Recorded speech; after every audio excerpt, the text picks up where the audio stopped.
오늘 우리에게 주신 하나님의 말씀은 디모데전서 2장 1절에서 15절까지의 말씀입니다. 제가 가진 성경으로 신약 337쪽입니다. 오늘의 말씀을 봉독하겠습니다. 그러므로 내가 첫째로 권하노니 모든 사람을 위하여 간구와 기도와 도고와 감사를 하되 임금들과 높은 지위에 있는 모든 사람을 위하여 하라. 이는 우리가 모든 경건과 단정함으로 고요하고 평안한 생활을 하려 함이라. 이것이 우리 구주 하나님 앞에 선하고 받으실 만한 것이니 하나님은 모든 사람이 구원을 받으며 진리를 아는 데에 이르기를 원하시느니라. 하나님은 한 분이시요 또 하나님과 사람 사이의 중보자도 한 분이시니 곧 사람이신 그리스도 예수라. 그가 모든 사람을 위하여 자기를 대속물로 주셨으니 기약이 이르러 주신 증거니라. 이를 위하여 내가 전파하는 자와 사도로 세움을 입은 것은 참말이요 거짓말이 아니니 믿음과 진리 안에서 내가 이방인의 스승이 되었노라. 그러므로 각처에서 남자들이 분노와 다툼이 없이 거룩한 손을 들어 기도하기를 원하노라. 또 이와 같이 여자들도 단정하게 옷을 입으며 소박함과 정절로써 자기를 단장하고 따은 머리와 금이나 진주나 값진 옷으로 하지 말고 오직 선행으로 하기를 원하노라. 이것이 하나님을 경외한다 하는 자들에게 마땅한 것이니라. 여자는 일체 순종함으로 조용히 배우라. 여자가 가르치는 것과 남자를 주관하는 것을 허락하지 아니하노니 오직 조용할지니라. 이는 아담이 먼저 지음을 받고 하와가 그 후며 아담이 속은 것이 아니고 여자가 속아 죄에 빠졌음이라. 그러나 여자들이 만일 정숙함으로써 믿음과 사랑과 거룩함에 거하면 그의 해산함으로 구원을 얻으리라. 아멘. 오늘 우리에게 주신 말씀의 제목은 기도밖에 다른 방법은 없다라는 제목으로 말씀을 나누겠습니다. 꽃길만 걸으세요라는 말이 있습니다. 그러나 우리의 앞날은 결코 평탄하지가 않습니다. 꽃길만 걷고 싶은데 과거에나 현재에나 미래 역시 인생의 굴곡이 많을 수밖에 없습니다. 이 굴곡들을 어떻게 승리하며 나아갈 수 있을까요? 에베소는 사도 바울이 일찍이 3년간 목회를 한 곳입니다. 그래서 에베소의 사정을 잘 알고 에베소에서 목회를 하는 디모데에게 권면하여 주는 것이지요. 디모데가 있는 에베소는 헬라의 우상들이 가득합니다. 그리고 에베소 교회 안에는 유대 문화를 강하게 주장하며 헬라 문화와 이방인에 대한 적개심을 가지고 있는 유대인들이 많이 있었습니다. 이런 상황에서 디모데는 어떻게 목회를 해야 할까요? 오늘 말씀에서 바울은 디모데에게 어떻게 에베소 교회에서 목회를 해야 할지 교훈하여 줍니다. 바울의 교훈은 디모데에게만 해당하는 것이 아니라 말씀을 듣는 우리 모두에게도 해당하는 말씀입니다. 디모데전서 2장 1절 말씀을 봉독해 드리겠습니다. 그러므로 내가 첫째로 권하노니 모든 사람을 위하여 간구와 기도와 도고와 감사를 하되 1절 말씀에서 바울은 내가 첫째로 권하노니 라는 말로 시작합니다. 바울이 디모데에게 첫 번째로 권한다는 것은 그 무엇보다도 가장 중요한 것은 이것이다 라고 말하는 것입니다. 이것이 무엇인가? 앞으로 권하는 말 중에 가장 중요한 첫 번째는 바로 기도에 힘쓰라고 합니다. 여기에서 4가지 종류의 기도가 언급됩니다. 간구와 기도와 도고와 감사입니다. 간구는 히브리어로 데세이스입니다. 하나님께 간청, 요구, 요청을 한다는 뜻이지요. 내가 하나님께 원하는 것을 간청하고 요구하는 것을 말합니다. 기도는 히브리어로 프로슈카스입니다. 만남과 대화라는 뜻이지요. 기도는 하나님과 만남을 가지는 것이고 하나님과 대화하는 것입니다. 도고는 히브리어로 엔투세이스입니다. 합심 기도를 뜻하지요. 예수님께서 두세 사람이 내 이름으로 모인 곳에 나도 있다고 말씀하실 때처럼 여러 사람이 함께 모여 서로를 위해 기도하는 것을 말합니다. 감사는 히브리어로 유카리스티아스이고 하나님의 은혜에 주님을 통해 구원하여 주심에 그리고 앞으로 기도에 응답하여 주심에 감사함을 가지고 기도해야 함을 뜻합니다. 무슨 일을 하든지 기도로 시작하고 기도로 끝내야 합니다. 기도로 시작하지 않고 어떤 일을 할 때와 기도로 시작하여 일을 할 때는 그 과정과 결과가 완전히 다를 수밖에 없습니다. 바로 나의 능력을 의지하고 시작하느냐와 하나님의 능력을 의지하고 시작하느냐는 비교할 수가 없는 것입니다. 2절 말씀에서 임금들과 높은 지위에 있는 사람들을 위하여 기도하라고 합니다. 바울은 높은 지위에 있는 사람들을 위해 왜 기도하라고 했을까요? 높은 지위에 있는 사람들은 기독교의 적대적이었습니다. 그리고 높은 지위에 있다는 것이 이미 권력을 쥐고 부패하고 타락할 수밖에 없는 속성을 지니기가 쉬웠지요.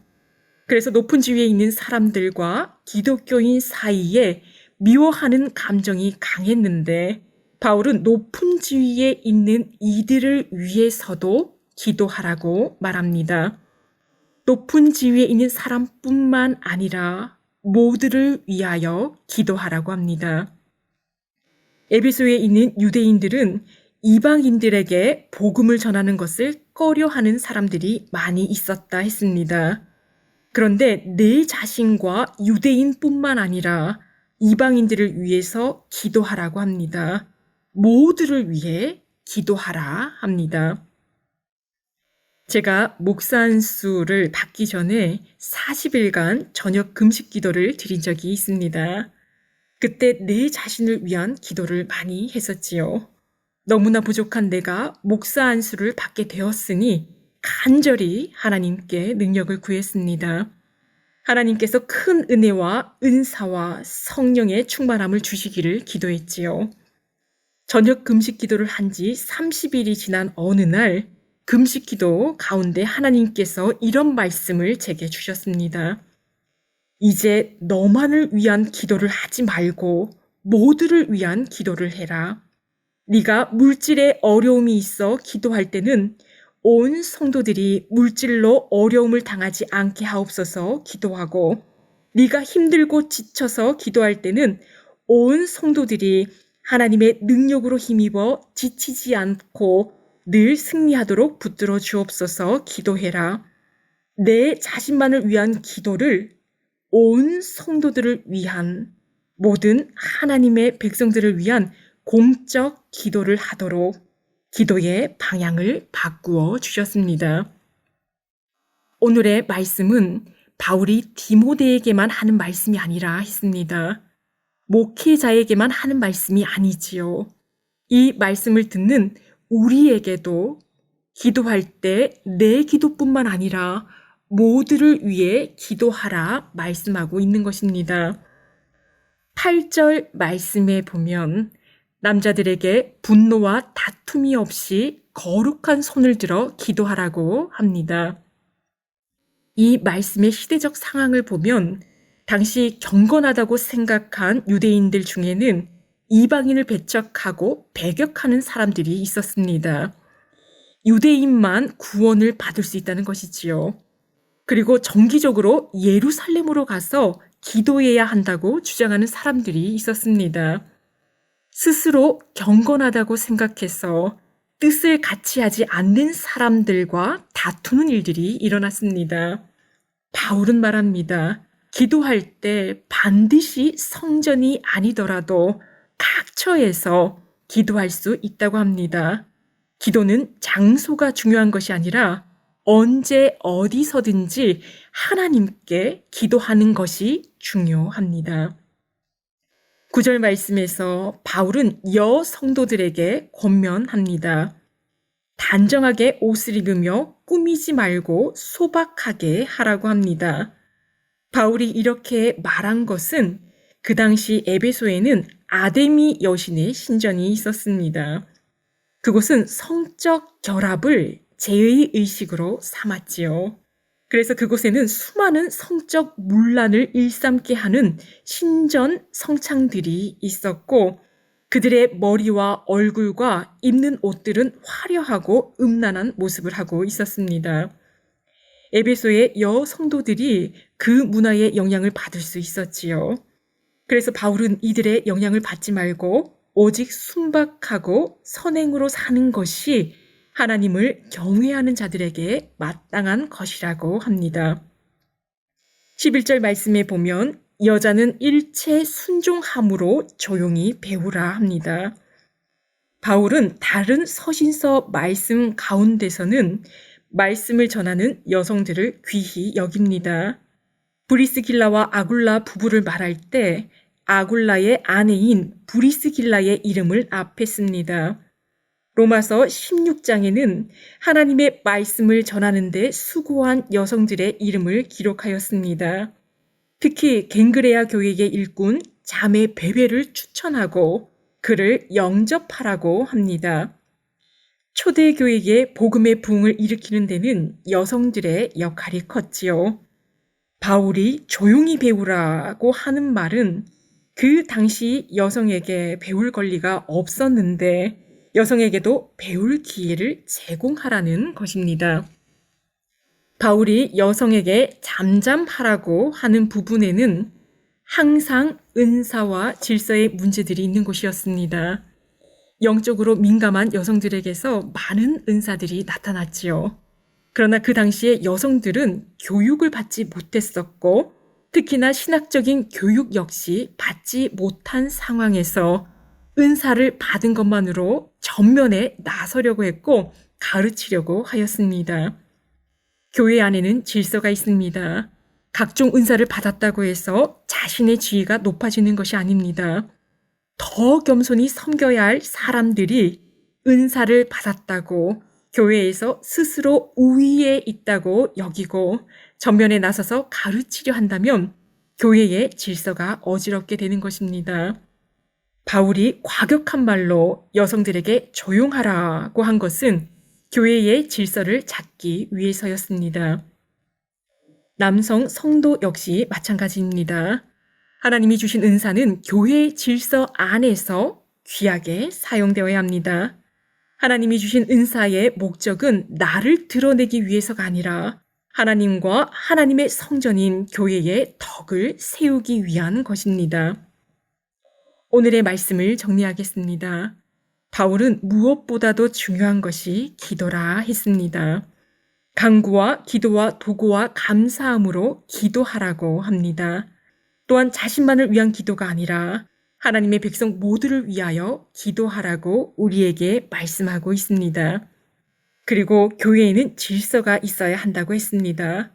내가 놀라운 은사를 받았다고 해서 전면에 나서서 나를 따르라고 한다면 교회의 질서가 어지러워지는 것이지요. 가장 큰 자는 겸손히 섬기는 자입니다. 무엇보다도 기도가 앞서야 합니다.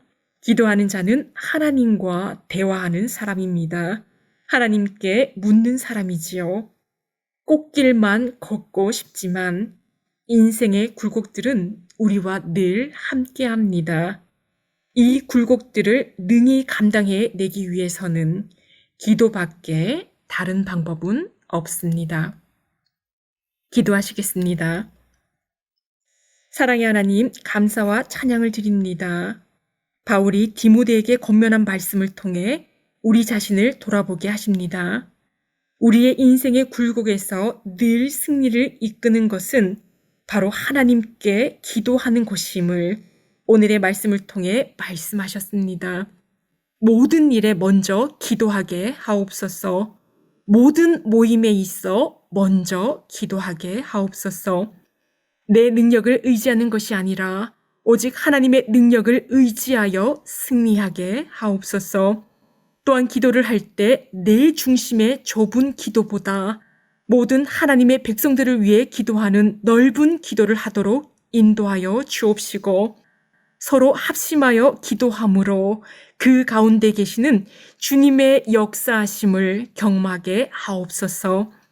우리의 삶이 늘 질서 있는 삶, 오직 하나님께 영광을 돌려드리는 삶이 되게 하옵시고, 하나님께서 가장 기뻐하시는 겸손의 삶, 섬김의 삶을 살게 하옵소서.